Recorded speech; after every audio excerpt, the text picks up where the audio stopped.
안녕하세요. 빗소금TV입니다. 오늘은 부모님들이 의외로 많이 몰라서 아기의 발달을 늦추게 되는 3가지 실수에 대한 이야기를 해보려 합니다.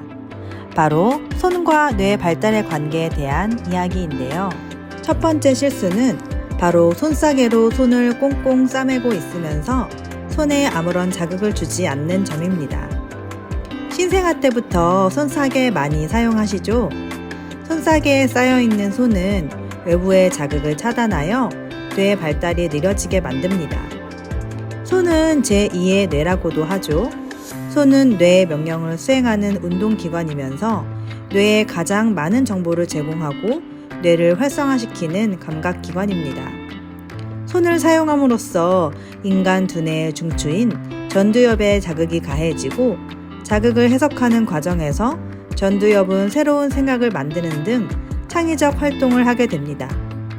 즉, 손은 최고 차원의 정신 기능을 움직이는 외부의 뇌라고도 말할 수 있습니다. 아기의 손에 다양한 형태나 질감, 온도 등을 경험하게 하고 여러 가지 감각 자극을 주는 것이 매우 중요합니다.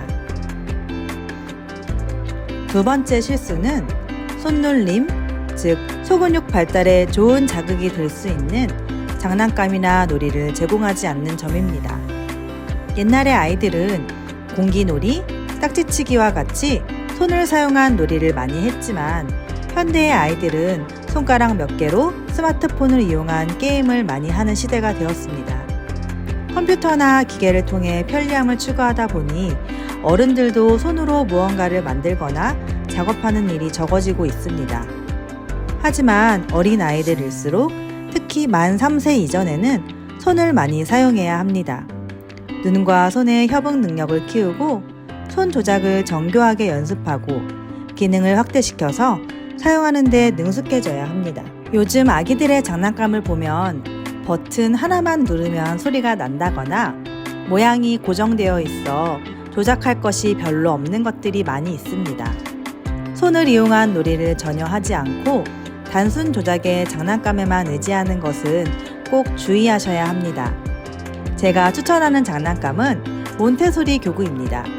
몬테소리 교구는 목적을 달성하기 위해서 손을 이용한 작업하는 과정이 꼭 필요하기 때문인데요. 실제로 저희 아기는 6개월부터 지금까지 사용해 오면서 소근육이 빠르게 정교해졌고 더불어 인지 기능과 언어 능력까지 빨라지는 효과가 있었습니다. 세 번째 실수는 양쪽 손을 다 사용할 수 있도록 하지 않는 점입니다. 신생아들은 대부분 양쪽 손을 같이 사용합니다. 24개월이 되기 전까지는 양쪽 손을 같이 사용하고 그 이후에 한쪽 손을 더 많이 사용하게 되는 경향이 있다고 합니다. 오른손잡이나 왼손잡이가 되는 것은 이미 선천적으로 결정된 일이라 부모가 어느 손을 더 많이 사용하도록 유도해서 바뀌는 것은 아닙니다. 전 뇌를 발달시키기 위해서는 양손놀이를 강조하는 교육이 관심을 받고 있습니다. 상상력과 창의력을 담당하는 우뇌, 분석력과 논리력을 담당하는 좌뇌가 모두 발달하는 것이 부모님들의 바람이실 텐데요. 오른손은 글쓰기 등 언어로 생각하는 것을 실현하는 기능에, 왼손은 물체 파악, 공간을 인식하는 기능에 사용하면 좋다고 합니다. 특히 주의하셔야 할 것은 전체 아이 중 11%에 해당하는 왼손잡이에게 오른손으로 글을 쓰거나 밥을 먹게 강요하는 것은 안 됩니다. 손을 사용하는 능력이나 언어 능력을 떨어뜨릴 위험이 있습니다. 억지로 교정을 하는 것이 아니라 좌우 각각의 손 기능이 발달될 수 있도록 도와주셔야 합니다. 소근육 운동은 뇌를 많이 활성화시키고 지능을 올려주는 것이 분명합니다. 아이의 원령에 맞게 블록놀이, 퍼즐 맞추기 등 손놀림 놀이에 각별한 관심을 쏟아 아이의 발달을 위한 놀이 환경 제공에 신경을 써주셔야 합니다.